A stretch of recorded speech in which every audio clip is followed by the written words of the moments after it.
So we're going to start by checking this self-evaluation that was at the end of this document about lesson 1 or unit 1.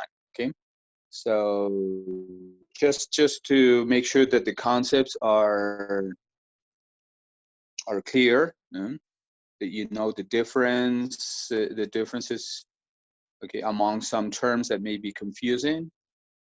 Okay, then I would like to talk about something that I found interesting in one of the videos, in the first one, about this series of Tuesday talks, something about standards-based assessment or testing. Well, okay, and then if we have time, I'd like to start with unit 2. Now, I sent you this summary of the contents of unit 2.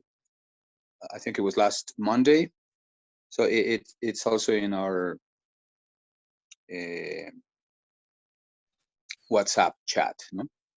So maybe we can start reviewing. I mean, just we can start just digging in some concepts, some new concepts. On, I think it's in classroom-based assessment.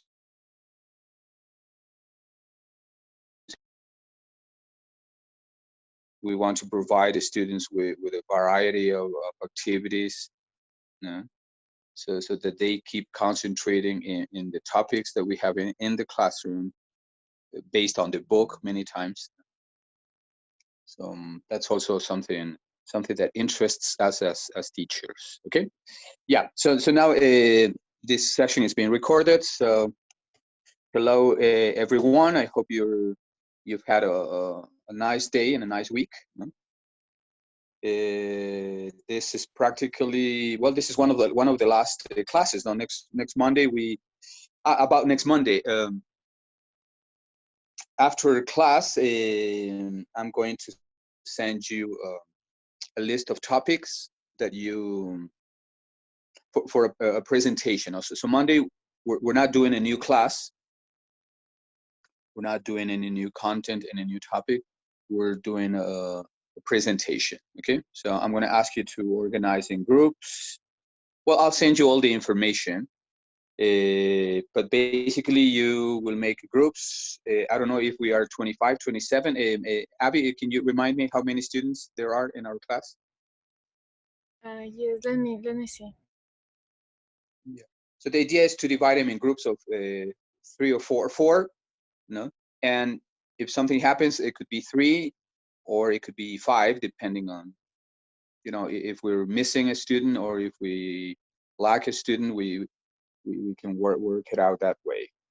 And so the idea is that I'm going to give you topics that we've seen in class, like, for example, standards-based, the difference between assessment and testing, specific topics. And so each group will have to choose one topic and make a presentation with the parameters, no, and with the rubrics that I'm going to and with the instructions that I'm sending you after class, no, after class.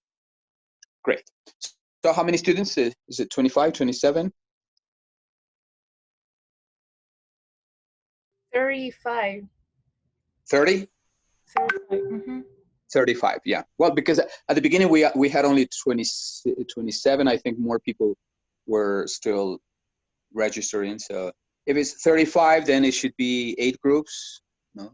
8 groups or 9 groups. It depends if you want to have a group of 3, or it could be 8 if you want to have 3 groups of 5. No, I mean, but that's up to you. I'm going to leave it up to you.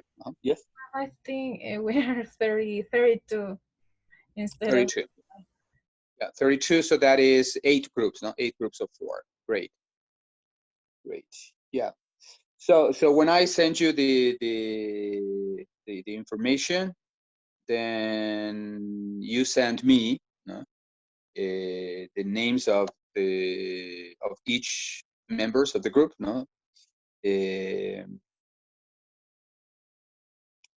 and so, well, everybody's going to do it on Monday because we have plenty of time. Plenty of time. The presentations will be between 10, 15 minutes. So there's plenty of time, for presentations, and maybe if necessary for a little maybe open forum after that or something. Yeah, great. Okay, so Abby, please, I need you to please share the document first. Se llama First Bimester, Unit 1B. Okay.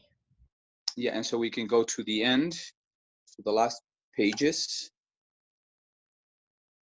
Pages 3 and 4, I think. So where we have the self-assessment, self-assessment. Yeah, so you can scroll down a little bit and go past that.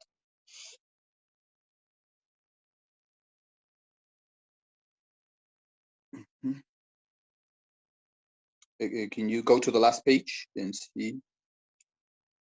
Is this a 1A or is this 1B? I think this is 1A. We need the other one that is. Which one, Professor? 1B is first bimester, Unit 1B. Okay. Let me see. So it's the continuation of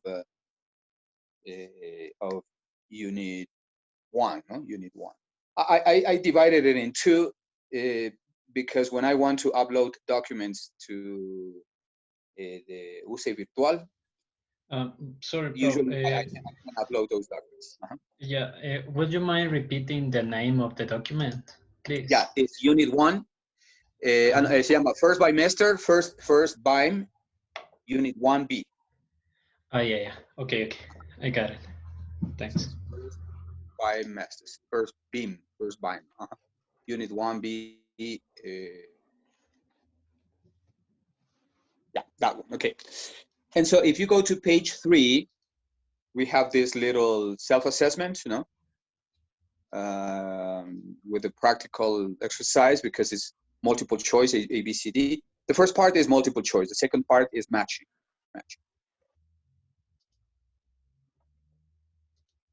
Yeah.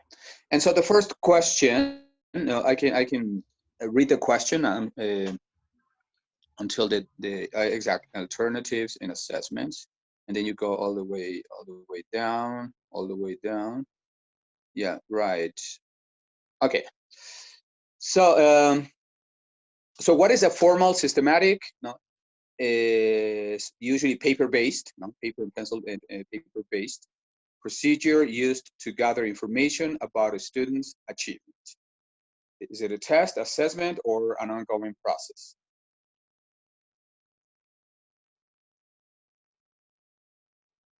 Anybody who knows the answer, please just say it. Number 1 is letter A, a test. Okay, a test. Yes, of course. Remember that tests are formal, are usually classified as formal, and they're usually paper-based, And the main objective is to measure achievement. Right, to measure. Can you help me with question number 2? Who is this speaking? Hugo? What's your name? Yeah, me again. Yeah. Yes, your name. Let's see. What's your name? Hugo. Yeah. A variety of evidence elicit techniques and activities to use to evaluate students' progress and growth on a daily basis is called assessment. Letter B. Assessment. Yes, great. Okay, so it's very clear, Assessment is more like based on it's a daily process. It's an ongoing process. Well, and we know all the different types, formal, informal, summative, etc. But the main characteristic is that it's on a daily basis, no? On a daily basis, sorry. And it's about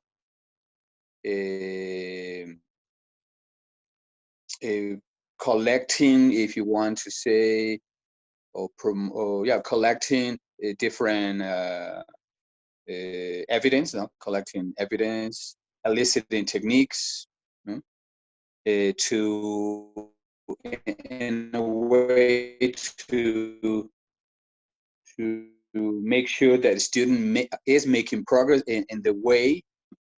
Yeah, great. And so that's assessment. Number 3, volunteer.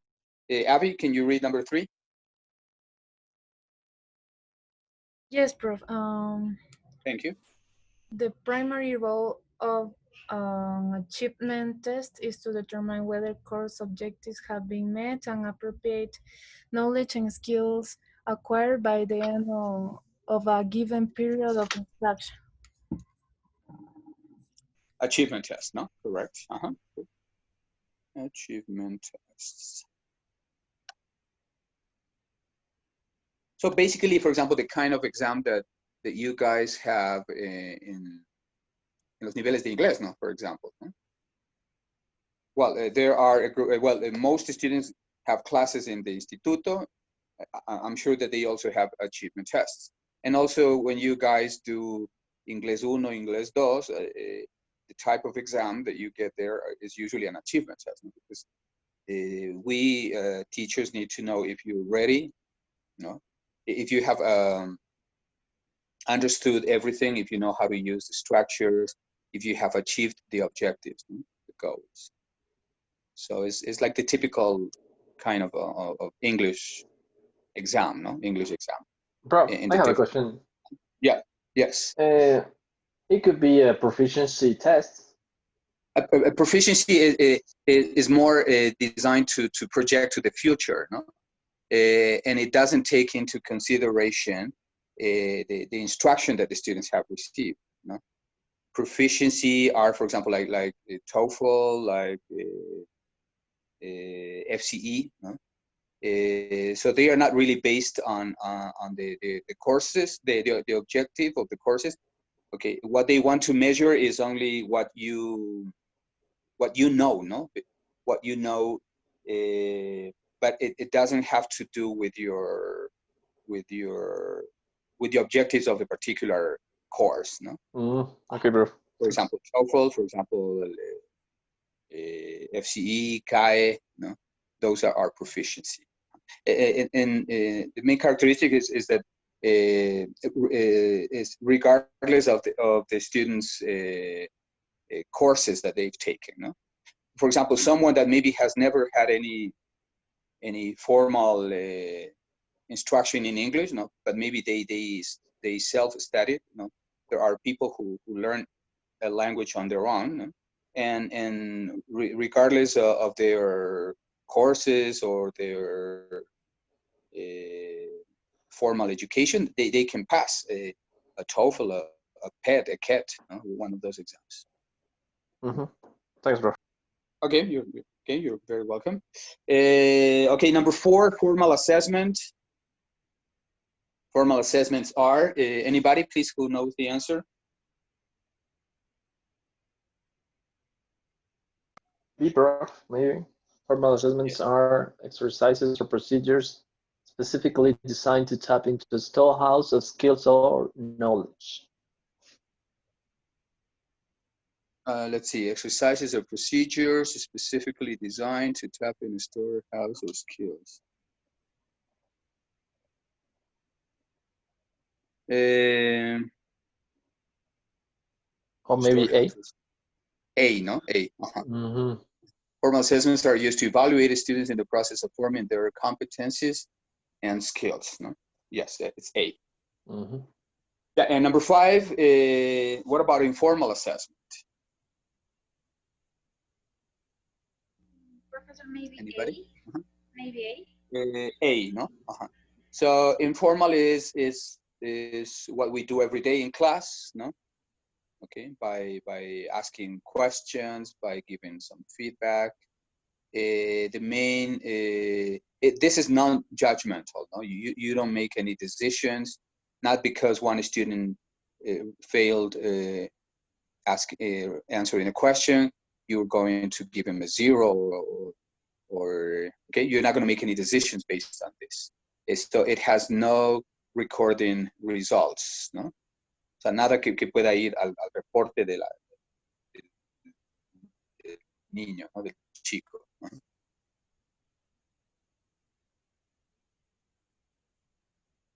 And this is important.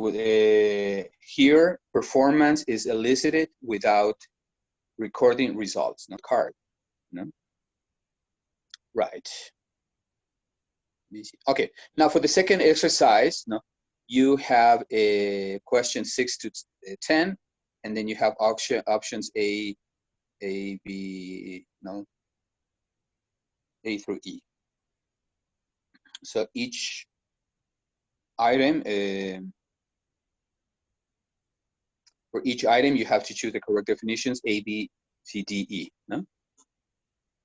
Yeah. So what about number 6? Number 6 is informal assessment. And letter E. Letter E. Informal assessment is letter E. That's right. No. Informal assessment includes unplanned comments, responses, and impromptu feedback. No. Impromptu feedback. Right.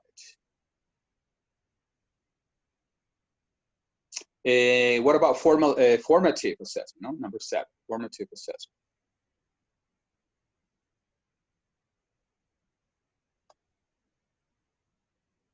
Anybody? Formative assessment is letter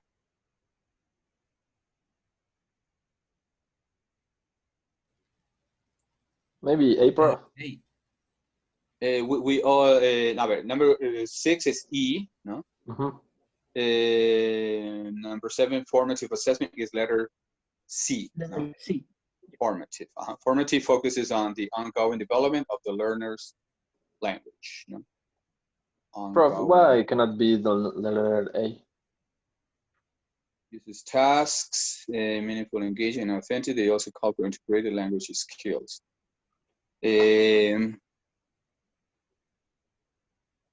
Let's see. A is uses tasks that are meaningful, engaging.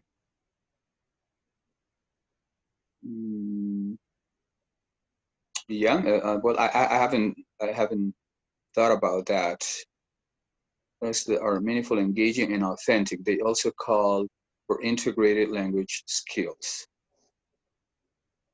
Maybe it cannot be because it says language skills, maybe? I don't know. Yeah, language skills and tasks, no? You provide them with a task, o sea, con una tarea. And so what you want to see is their performance, no? Their performance. So when you propose, for example, a presentation, you have to make sure that you give them something that is meaningful, engaging, authentic. So the performance, the task. Yeah, great. And so that's performance based. And so then, so number 6 is E, number 7 is C, number 8. Proficiency. That's the proficiency. You know, what exactly? That's what I said before. Now, the proficiency looks to the future situation of language, no? Without necessarily any reference to the previous process of teaching. That's a proficiency.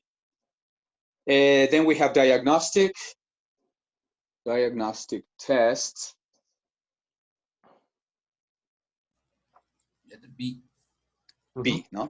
So those aspects of a language that the students need to develop or they need to know, no? Or they need to develop as the course goes on, okay? Because this will be included in the course, no? And the last one is performance-based assessment is letter A, no? We already corrected that one. So you propose a task. The students are going to perform this, no? And so you have to make sure that they're meaningful, engaging, authentic. And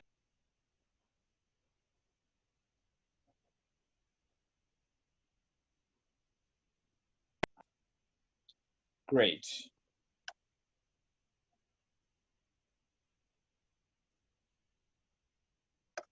Okay, great. So, well, I hope this has been useful. No, usually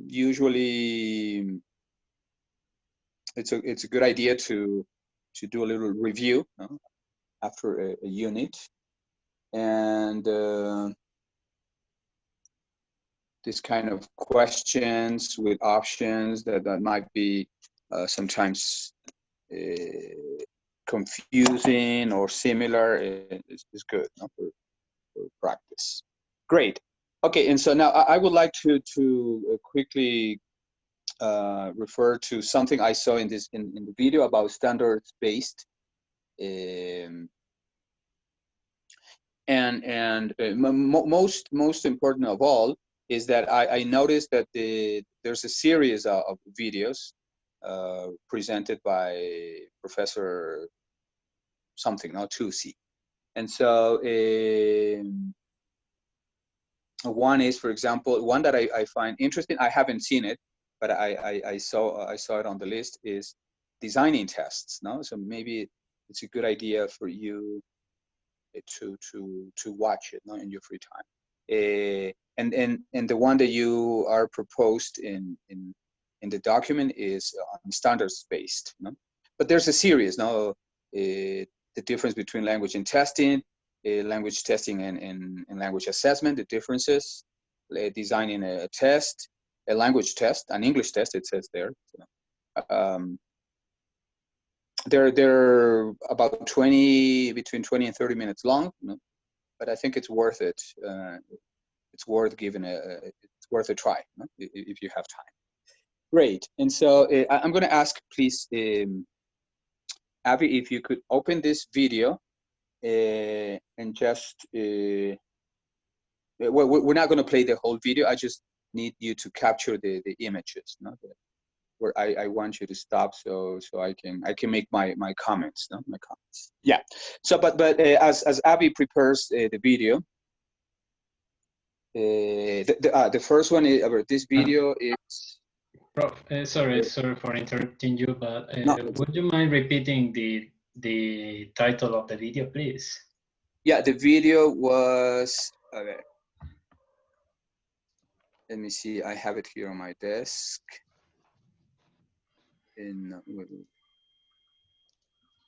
Okay, it was language assessment. Let me see.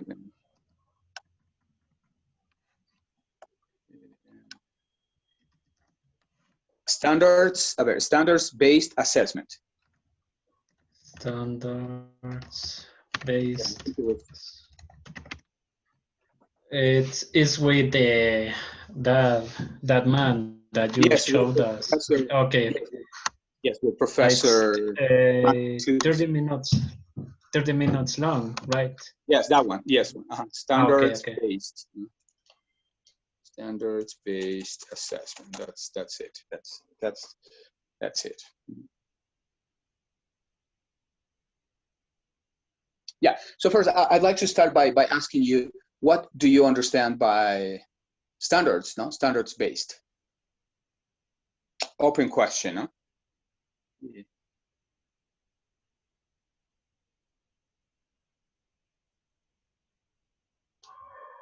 The standards could be understood as the parameters, or yes.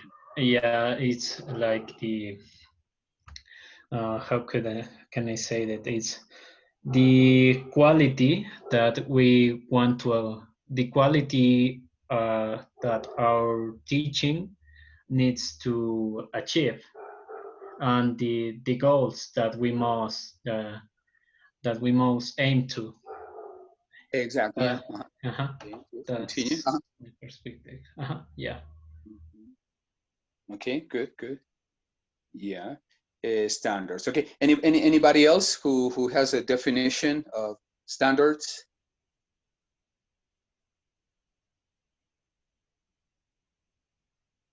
And especially when we talk about standards and we talk about assessment or testing. No?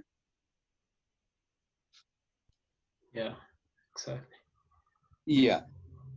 So So in my view, standards, and also in the words of Professor Tusi, you know, standards are maybe if we can use the word requirements, no, requirements established, you know, by an entity,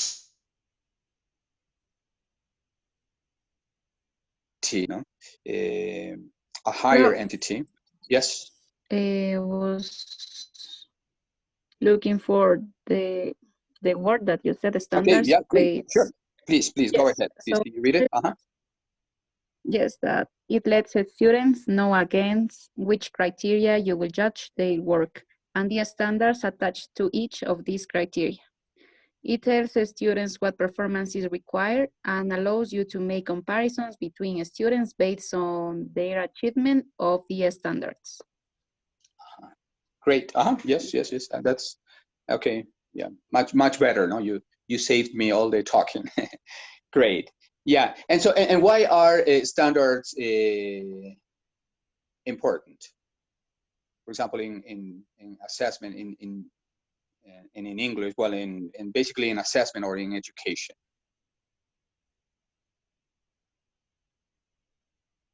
Maybe it is important to have standards because teachers, when they are assessing students, they need to know what they are going to assess, because I consider that teachers don't have to go and just assess. No, they need to know what they are going to, or what is the purpose of the assessing. So yes, I consider that. Okay, great. Yes. Yeah. So it's what you're saying is that it's all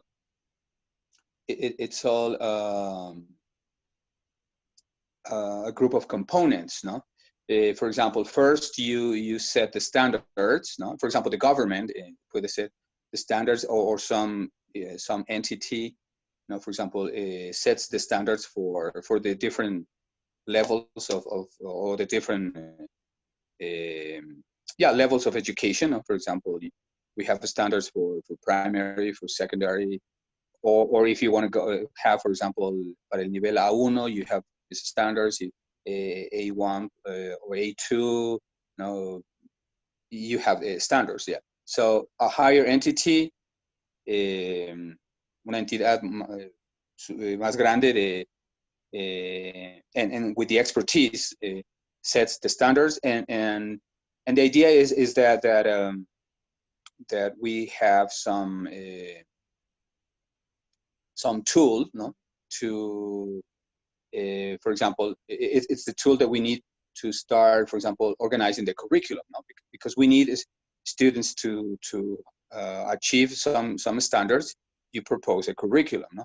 And the curriculum, you include the objectives. So it goes like this: now, standards, curriculum, objectives, and then you go on to your lesson plan and like this. So it's all una cadena, no? So the standards is the higher thing that you want to achieve. No? So that's why they are important. No, they're important. And well, as the video develops and towards como a la mitad, more or less, or minute 20, he analyzes also the disadvantages. No, because it's not all not everything about standards is great. No, because sometimes. One sad outcome could be that many times we only take students, or we only value students according to what they have achieved in the exam, no? Or in the caso in the standards based exam, no? And that could be sometimes maybe detrimental of their real capacity, no? Because maybe something happened and the student maybe doesn't know, didn't read the instructions, or something happened, or he was sick or something, and this can affect the final outcome, no? Yeah, but basically standards are useful because it gives us the framework, no? Where we need to to work, and we start organizing everything based on the standards. And typically, no, and I wouldn't say generally, but sometimes, no, or many times, it gives us a clear idea of where the students really are, no? And because they are reliable, they are practical, and they're valid, no? It can be a good predictor of what the students students will be able to achieve, no, in the future. And of course, unfortunately, no, sometimes the objective of the standards is to pass a student or to fail a student. And well, maybe it's unfair, maybe sometimes, but it's a good option. It's a good tool for authorities, for teachers to decide if the student can pass or fail, no? Pero eso, bueno, le puede afectar a otros, but it's generally maybe practical, no? Because we're working with so many students. And if you have provided in class examples, if students are used to this kind of assessment, no? So the students know the rules, and so, well, maybe if sometimes they fail, well,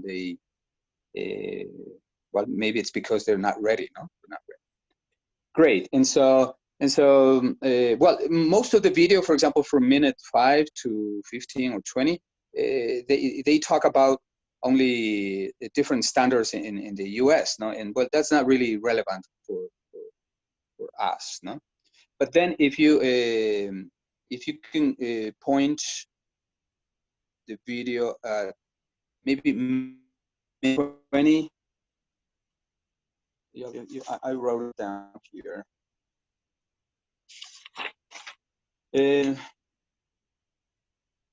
Minuto 20, yeah? Can you put it there?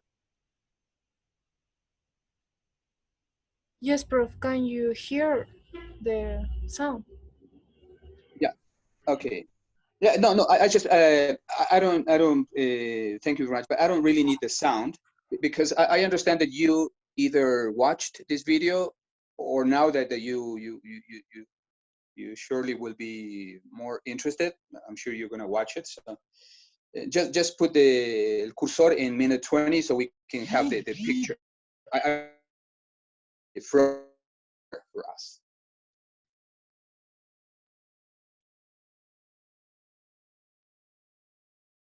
Okay, Prof. I'm gonna share. Yeah. Well, take your time. Don't worry. As you get this image frozen for me, thank you very much. I just want to say I just made some notes here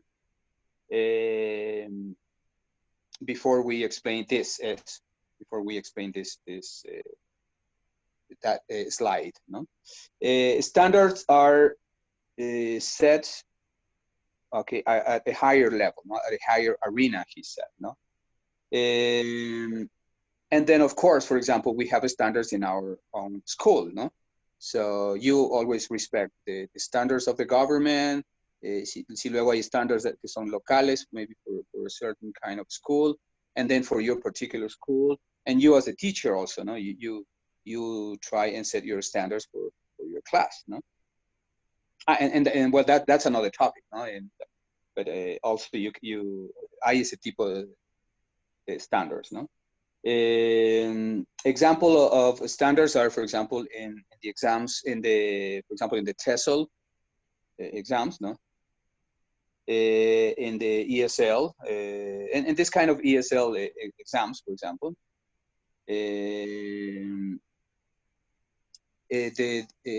One passage, for example, in the document points out that it can be very useful, for example, to read all the information about for example, the common European framework of reference, no? When they describe levels A1, B1, etc. No? Because what you see there is what you, as a teacher, should aim to, no? And you should encourage your students to achieve those standards. And so it can be very useful because it gives you an idea of how you have to direct your work, no? towards the students, and of course towards the goals, no? The standards in this case. Well, he also mentions that the teachers also, no? There are standards for teachers, no? Teachers. Teachers need to have some standards in order to be qualified to be teachers, no? Of course, it's more difficult when, for example, in our case, no, because we're not native speakers, it's more difficult to establish exactly if we meet all those standards, no, or in general, if a non-native speaker meets the standards, because we have to take into consideration, for example, the knowledge, no, the mastery that the teacher has in English, that the knowledge they have on the standards, and most importantly, if the teacher can perform the standards, no, it's maybe the most important thing. Yeah.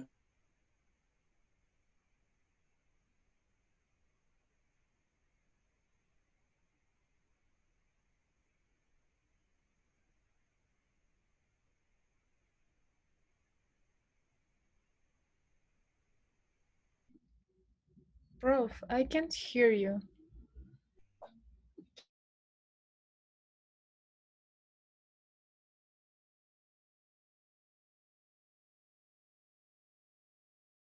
What we see here in minute 20, Abby, if you can share that Prof, picture again.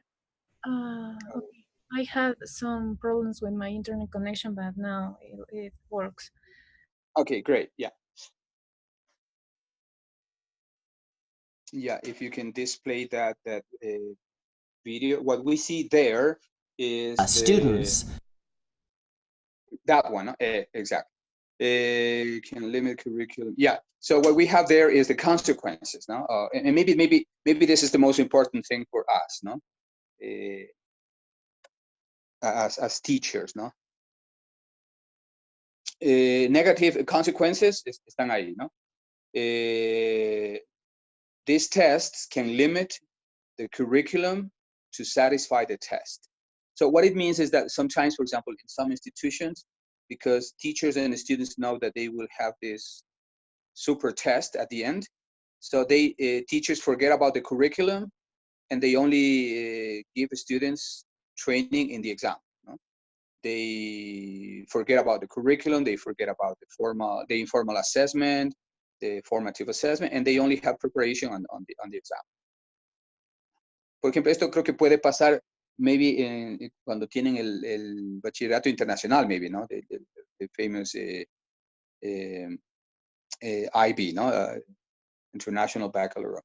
And so maybe because they know that the exam is coming up, and so they only have classes in English and preparation, samples of exams, yeah, and they forget about the curriculum. That can be one problem. Another, that it could encourage schools to avoid accepting unsuccessful students. No? So for example, if you're working in one, if the student is in, I don't know, for example, Metropolitano High School, no? And then he wants to study in SEC school, no? But in SEC, because they have higher standards, no? If the student doesn't pass the exam, the student is not accepted. No? Well, maybe I don't think that happens here, because here education is open, education is available for everybody, as long as people have the money to pay for the fees. Everybody is accepted in any school, no? Maybe except the Colegio Americano or Alemán, maybe where they take this more seriously, no? More seriously.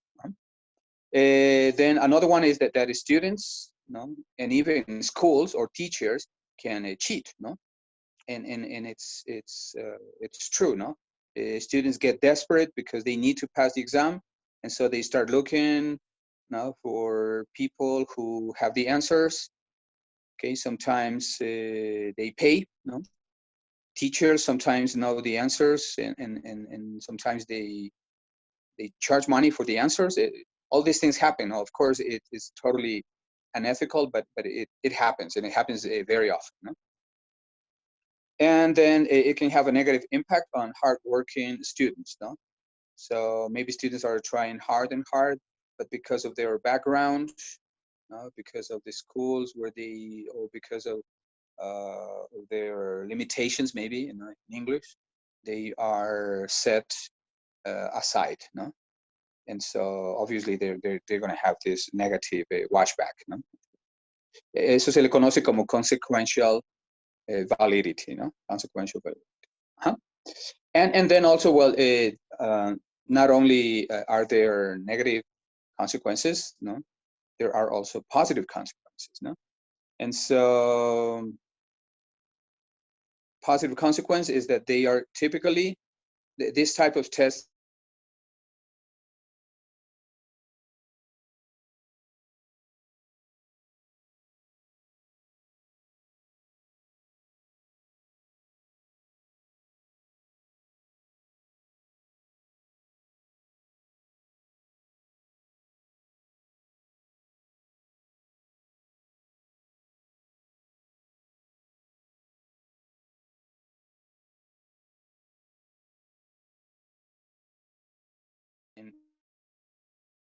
is not of their education. And so maybe this can be useful, for example, when students apply to university, to college, no? But not especially, not particularly here, because here is different. No? Here, if you want to study college, no, to study university, you register, no, and you take maybe a placement test, you know, which is different than a standards-based test, you know? And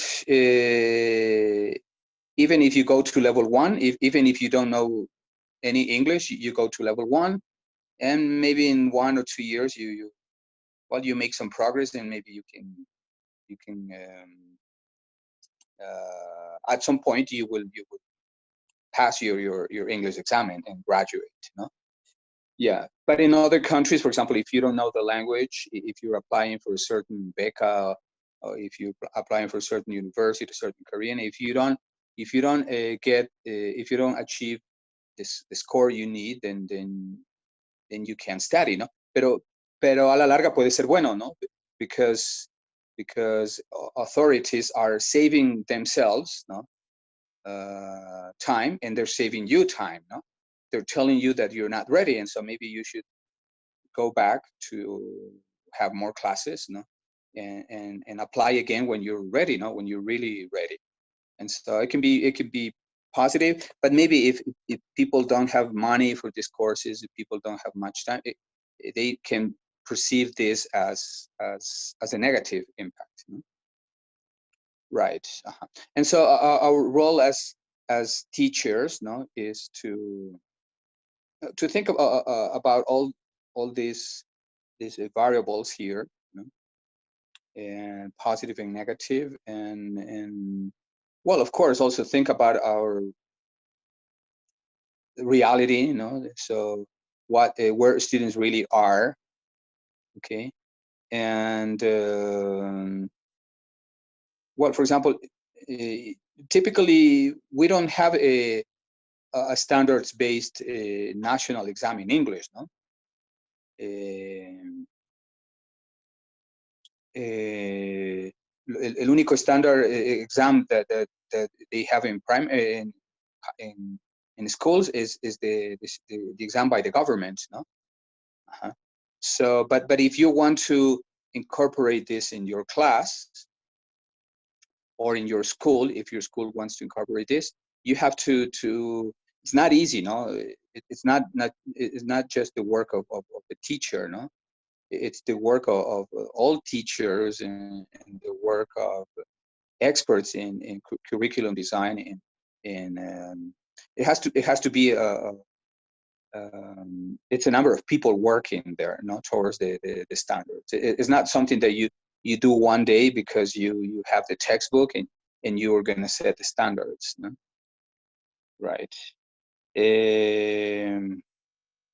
Well, but it's it would be interesting, no? To have here in Ecuador maybe an institution, you know, that sets the standards for well, maybe I'm sure that there are some institutions here that set the standards. Lo que no hay es the exams, no? I mean, they propose only the standards for maybe for the region, no? For usually based on the levels of reference, no? For example, A1, A2, etc. No, those standards exist, but we don't have maybe the exams, no? Because that's the difficult part, no? And it depends on your the type of institution, you know, how many hours of English do you have, and many other things. No? Great. Well, so and what is something else I saw here?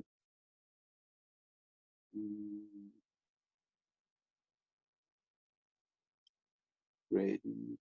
If we can, well, and no, but I suggest that if you're going to watch the video again at home after this passage from minute 20 to 25, no, you have also very relevant information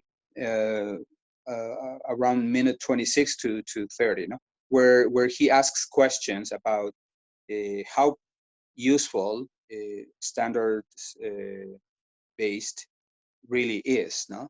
And so I suggest watching that section too, no?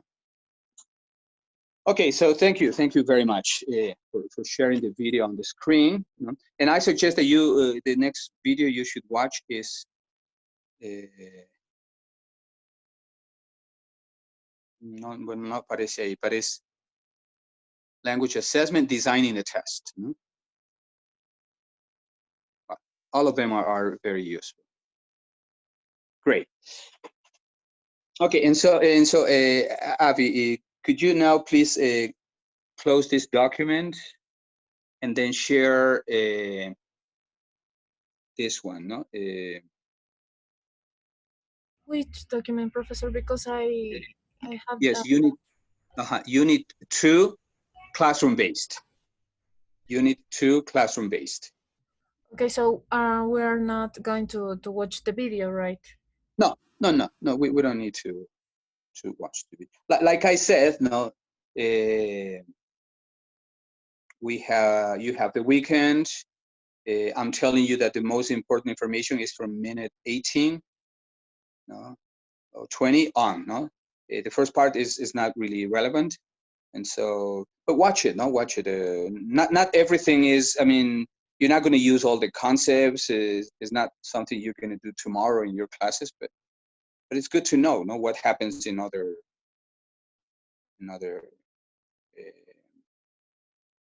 countries, what happens in other instances, no? Thank you. Yeah, if you could please share this document in Okay, Professor.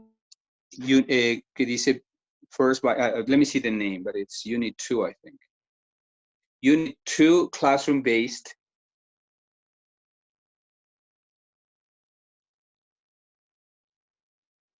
Exactly, unit 2, classroom based. Okay.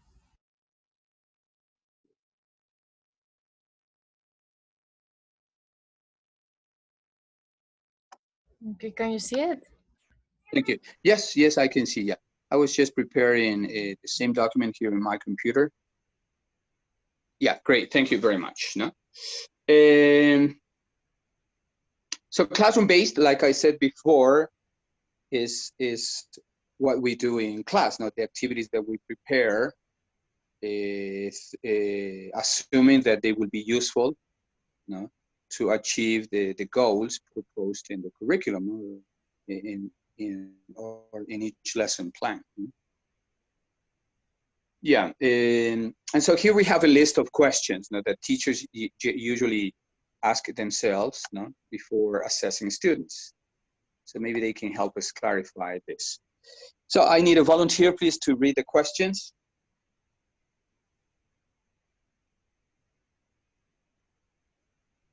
I can read them if you want. Thank you very much. Okay. Please. When and how often should I assess my students? All the questions. Yes, please. Yes. What aspects of my students' language ability should I assess? What kinds of assessment tasks or items should I use, and how many should I include in the assessment? How will I score my students' responses? How many points should the assessment be worth? How will I make sure that the results of my assessment are consistent and provide meaningful information about my students' language ability? Okay, great. And what do you think about these questions? Are these questions that you, for example, you have about assessing your students? Do you identify yourself with these questions? Yes, Professor. I think each one of us have identified with these questions because sometimes we prepare an activity and then we think, okay, so now how do I check if they are learning or not? Or how do I identify the weak points in my activity in the moment of doing it with my students? So yeah, I think these all are valid questions that everyone should ask themselves. Exactly. No, at some point we all ask ourselves if we're in the right path, no? In the right path. Yeah. And which I ask you guys in general, all the class, which of these is maybe the most difficult question for you, no? Or which question represents for you more challenge, more, I don't know, more problem? Is it about scoring students? Is it about the points? Or maybe the last one, if the results of the assessment are consistent and give you the information you need? Yeah, Prof, I think that for me, the last one, the how will I make sure that the results of my assessment are consistent and provide meaningful information about my students' language ability. Yes. I think one thing that I think, I mean, it is important is to know if my students are really understanding what I'm teaching. Exactly. And I think for me, that it will be my question. Of course. How can I know, or what Exactly. can I do to have a meaningful teaching? Exactly. No? And assessment. And assessment, because they go hand in hand. No. Great. Are there? I ask everyone also. Are there other questions that usually worry you? Questions that you ask yourself about assessing or before assessing? What would be those questions? In my case, what aspect of my students' language ability should I assess? I think What maybe aspects? it's difficult to me. I don't know, maybe language can be subjective. For example, living whatever, or maybe any language, maybe we cannot say that you speak properly or not. So it's really hard to assess. I think assess a language skills. So I'm worried about if I don't really assess my students in a proper way, you know. Yes. No, I know what you mean, no? Because language is such language is a whole, no? Is not only speaking, it's listening, reading, writing, vocabulary, and so many things, no? So it's too much, and something that is really concerning is that, and people are shocked, you know, are shocked about us here in Ecuador teaching English, no? When teachers come from other countries, no, they are surprised that here there's only one teacher to do everything, no? And in schools, for example, no, they want you to teach grammar, speaking, listening, reading, writing, vocabulary, and even maybe some social aspects of the language, culture, and that's too much, no? That's too much. And so when we are English teachers, it's like we don't know where to start, and then we don't know how to, what is next.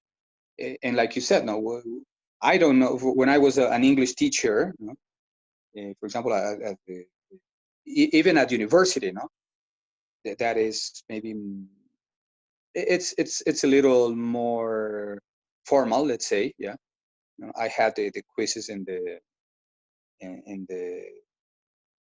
program, but it was difficult not to know exactly if I should keep them more listening, more speaking, more writing. And so imagine if as an English teacher, no, where you have a culture, you have speaking, reading, writing, listening, and all of that. No? So what aspects, no, of the language should I assess first? No? Which are not maybe so relevant that you can put aside, no, or you can put off for later, until later. Sorry.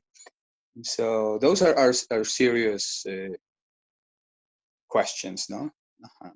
And to be honest, yo soy de la idea de que, for example, the system in general should change, no. The teachers, English teachers, should not be given all the responsibility, no? If we want an institution to have good results with their students, they should have at least 2 or 3 teachers, no? One to teach maybe oral skills, no, and one maybe for reading and writing, maybe one more that integrates this, for example, in reading, no, and maybe social studies or something.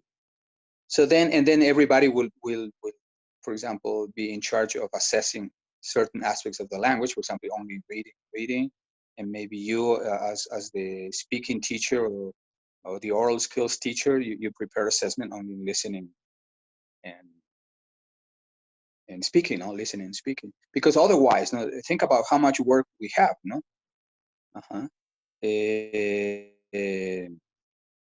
And so because there's so much work, many times what we do is we just give them les damos el quiz que viene en el paquete, no?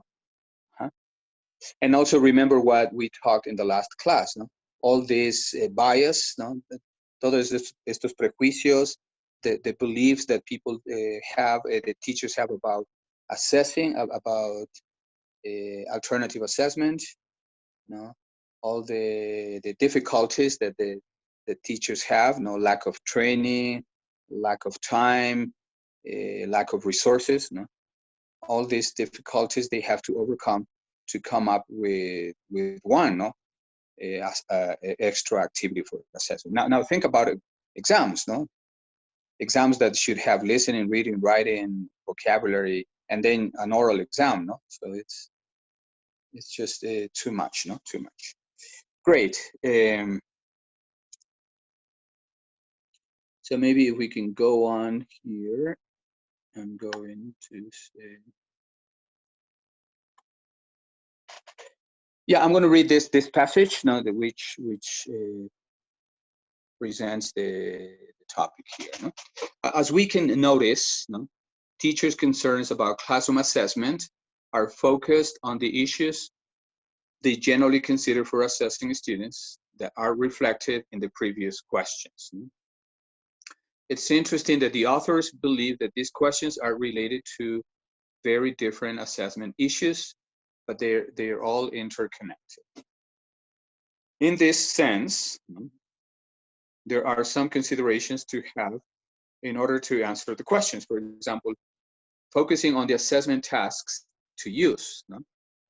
That's a huge thing. ¿No? O sea, ¿qué tareas uso? ¿Qué tareas de assessment? ¿No? That's assessment tasks, ¿no? To use. It's necessary to consider the aspects of the student's language ability you want to assess. ¿No?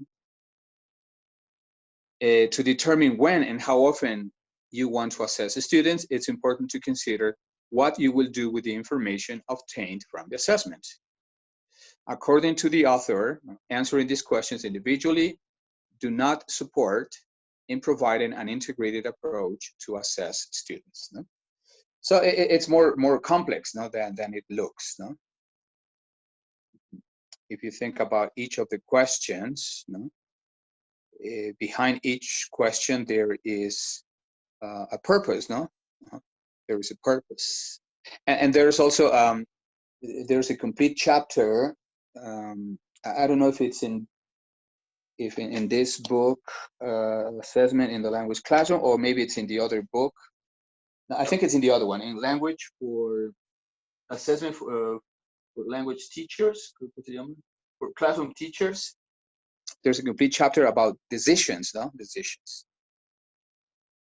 Because let's not forget that we use assessment because we want to collect information, and then when we have the information, we have to make decisions, no? And hay todo un capítulo de decisions, no? What to do with the information, decisions to change your approach or to change the type of instruction that you provide in class. And okay, so it's cuando se comienza a desagregar todo, it's complex, no?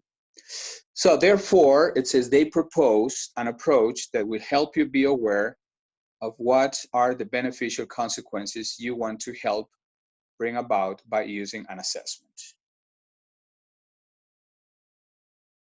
Right. And so the next line says, therefore, they propose an approach that will help you be aware of what are the beneficial consequences you want to help bring about by using an assessment. Here you will consider to which extent the assessment that you plan to use is appropriate for improving your teaching or how it will help your students learn better. This approach has the benefit of linking the intended beneficial consequences with what and how you will assess. No? Therefore, the information you obtain from these assessments guide your instructional activities and your students' learning. So it's something. It's a lot of considerations. No, a lot of considerations. So basically, the activities that you propose in class, or llamémosle the assessment tasks, have to serve the purpose of providing you information, no? To make some adjustments in your instructional activities, no? And also in trying or in attempting to improve your students' learning. Great. Okay, so I want you to tell me about your view here, no? How do you see this passage, no, in your own reflection, in your professional practice, no? Do you always have these questions? Do you always reflect on what you are doing, if what you're doing is helping the purpose of improving the students' learning process? Please, I'd like to hear it from you. No? What do you experience when you're dealing with assessment tasks?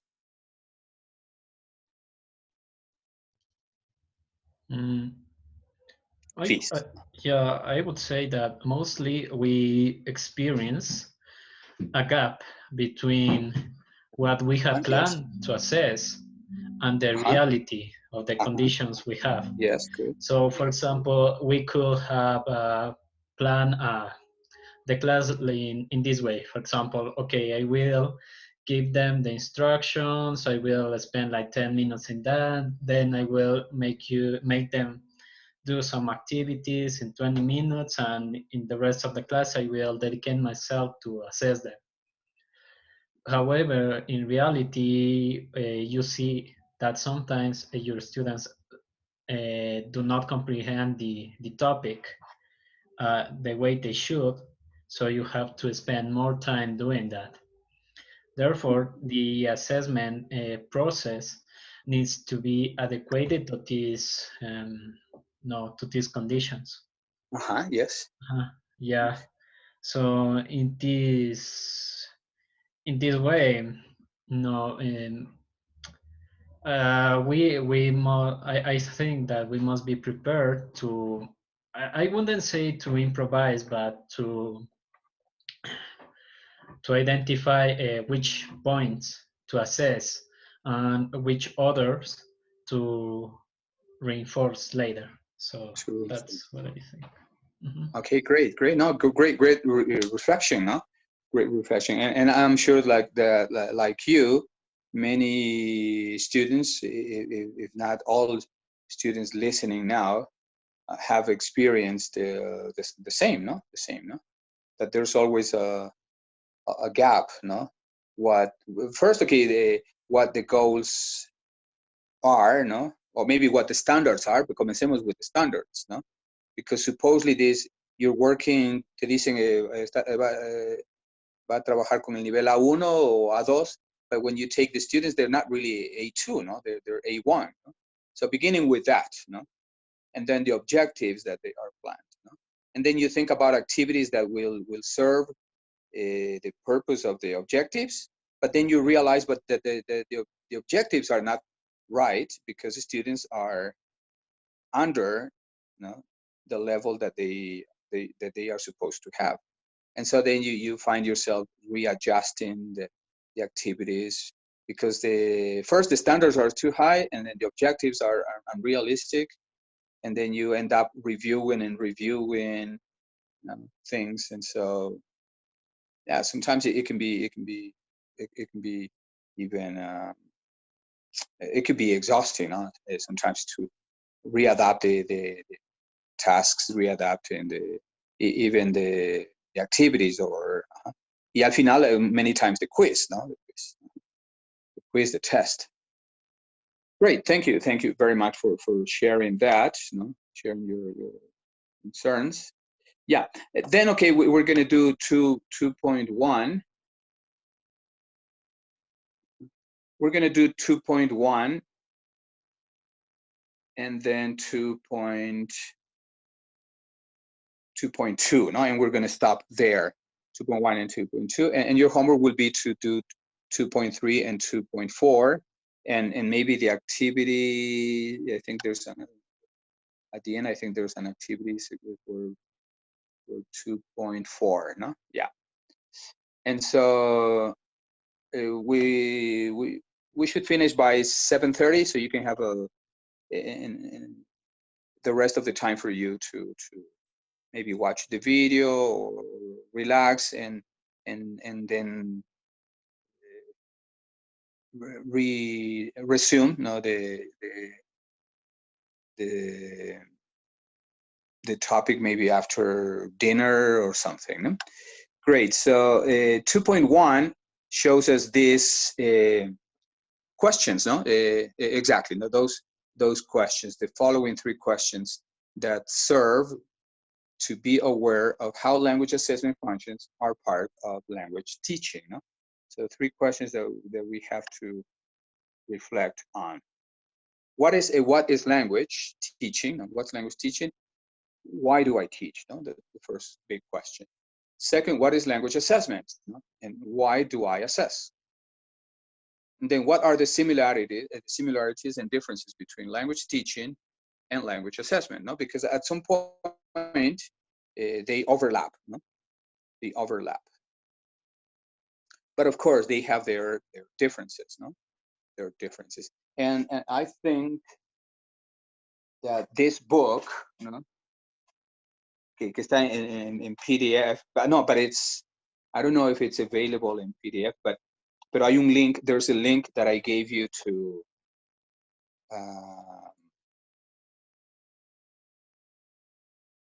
for this book, Language Assessment for Classroom Teachers, no?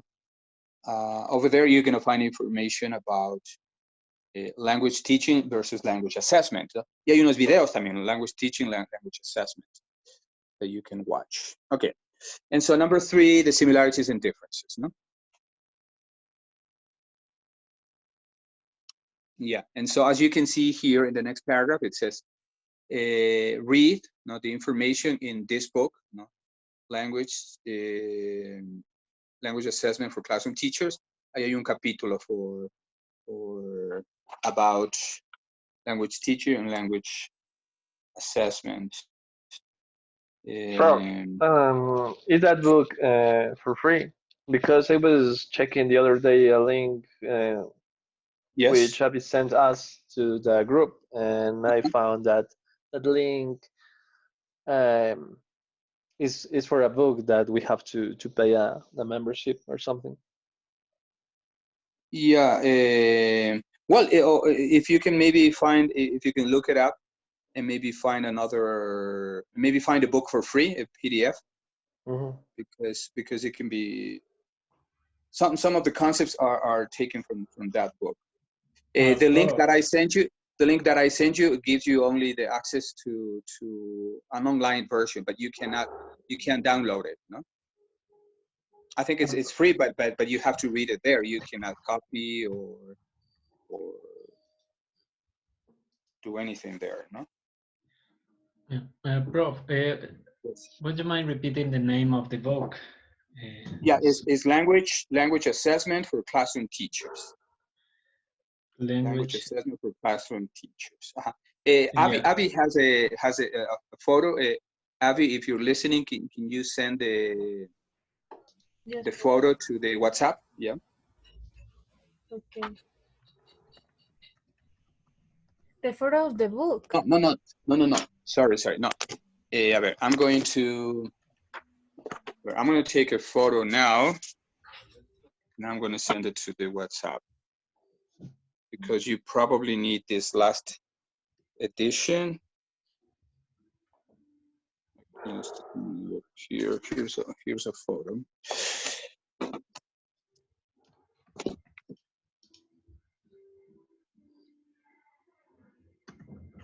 It's by Barbara Dambach and Lil Backman. That's the name of it. Those are the authors of the book.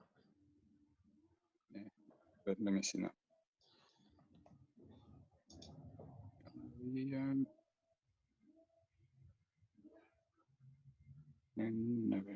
Compartir. Yeah.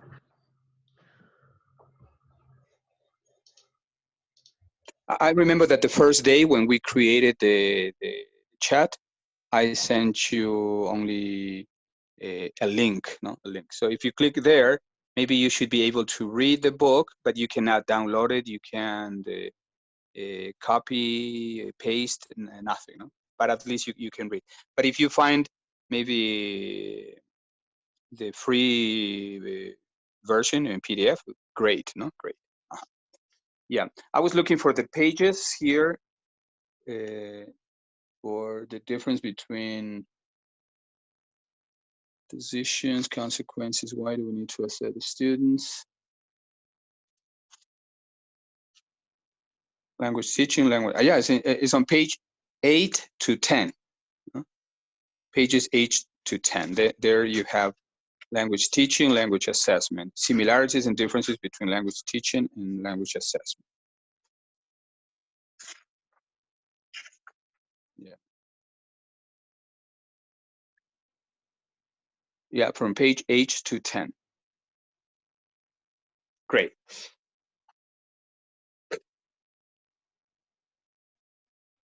Okay, let me go back now to the our document here.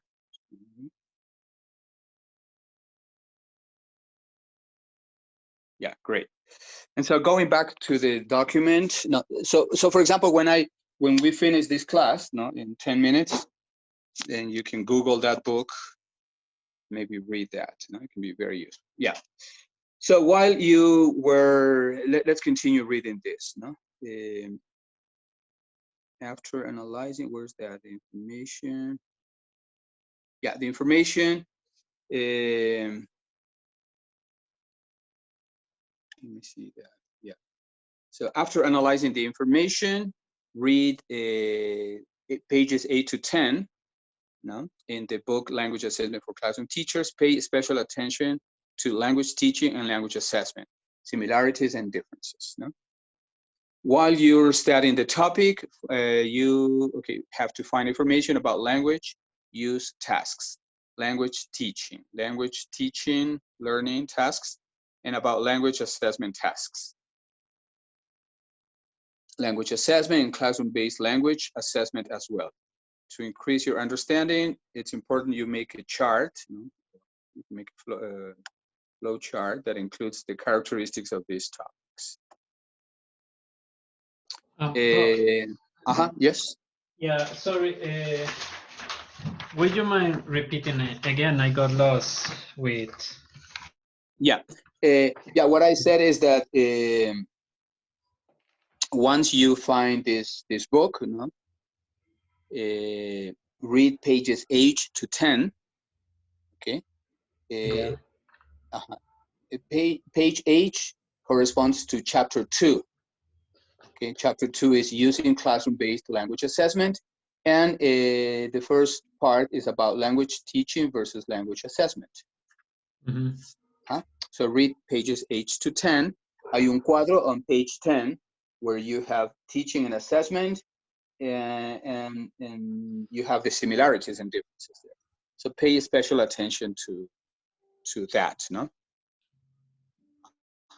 And then well, consider that there's other questions here, no? Language use tasks, no? Language teaching, no?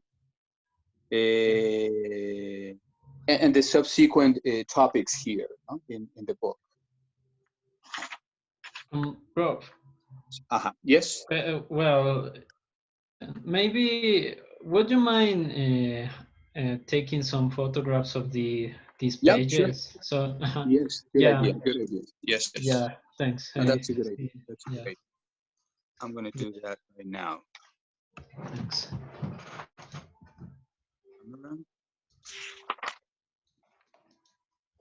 Let me just find some good light here for the.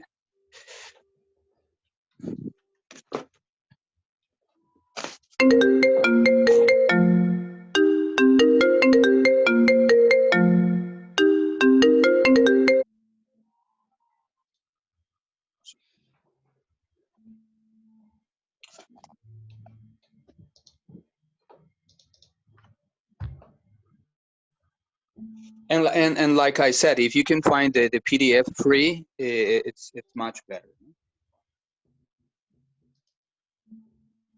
There you go. And this is page.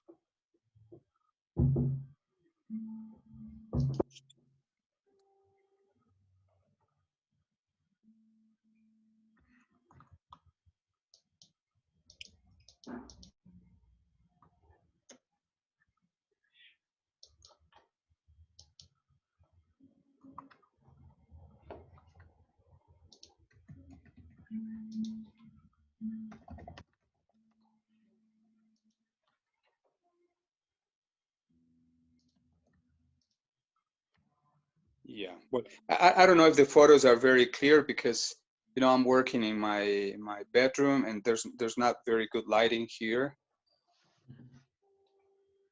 But so you see what pages, and when you Google it, you see that it's the same book, you know? So it can help you something.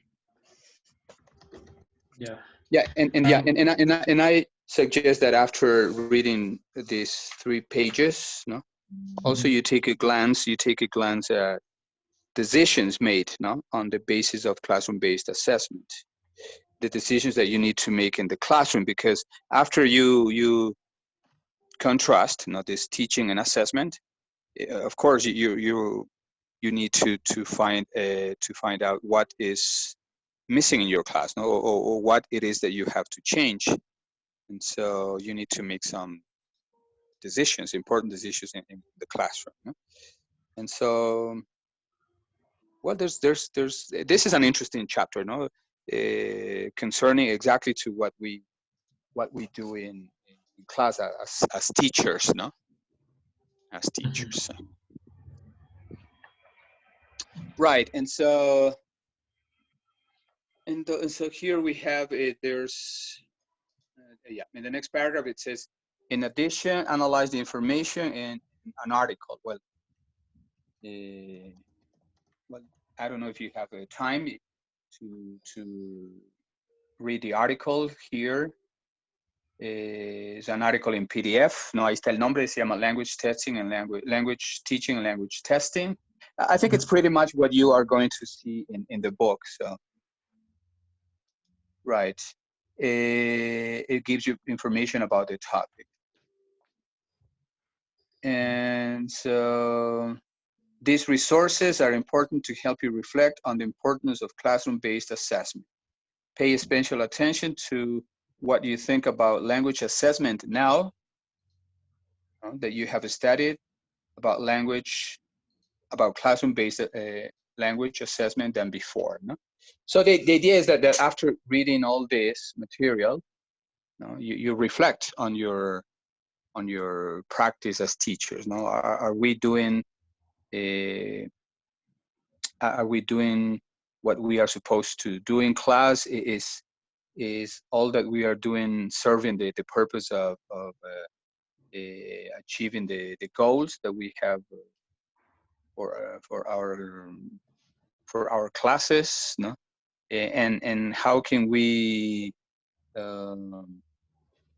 adapt our tasks, no, our activities, so that they serve the both purposes, now the purpose of teaching, no, and assessing, no, and then reflect on the decisions, no, the decisions made on the basis of classroom-based assessment, no. So make it just a reflection, no? That's practically your little homework, let's say, for next Monday, no. Read these documents that were mentioned here, and on Monday,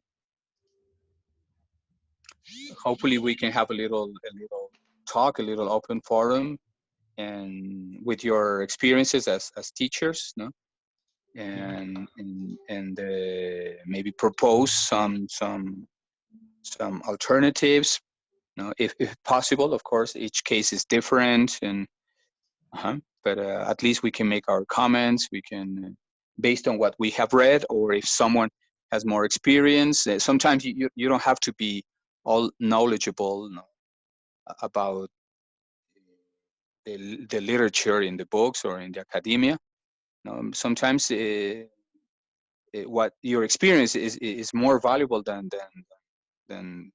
tons of books, no. So I hope that we can have an open, good forum on well, maybe not on Monday, because Monday we're going to have the presentations, but after that, no, after that. Okay, so it's already 7:30. So like I said, after tonight, maybe around 9, after dinner, I'm going to send you the topics for the presentation, the directions, all the instructions for that, and then you tonight or tomorrow morning you send me the groups, no, to coordinate all this. Prof, yes. Do we send our groups through the WhatsApp group, or do you? Yes. No, just the WhatsApp, no, just the WhatsApp. You tell me group 1, por llamarlo, no, Okay, for example, such and such and such people, and we choose, for example, this topic, no? This topic, and such students in this topic, okay? And so we have a variety of topics, and we have students working on different with different groups. I mean, yes. Yeah, and you are going to give us the topics, right? And the instruction. Yeah. Yes, Okay. yes. Yeah, I haven't done that yet because I had classes all day. No, Thursday is my full day. Yeah, but I'll give you that tonight. Okay. Okay. So thank you very much Prof. Yes. Before we finish the class, so as you said before, for Monday, we should read the book, the pages which you said, and maybe write a little reflection or something about it. Yeah. Yes. Well, I think that it's better for this Monday because if we leave it for next year, I'm sure that the ideas won't be as fresh, no?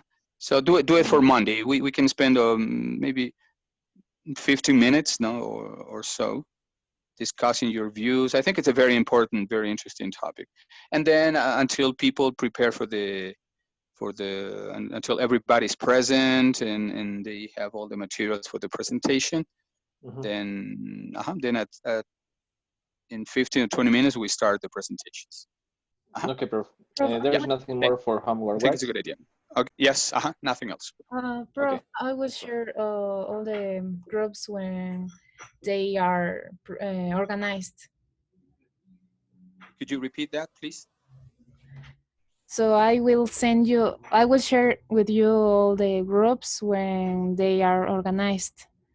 Okay, great. Yeah, great. Yeah, I'll send you the topics and the directions, and then you send me the groups and the topics they have chosen.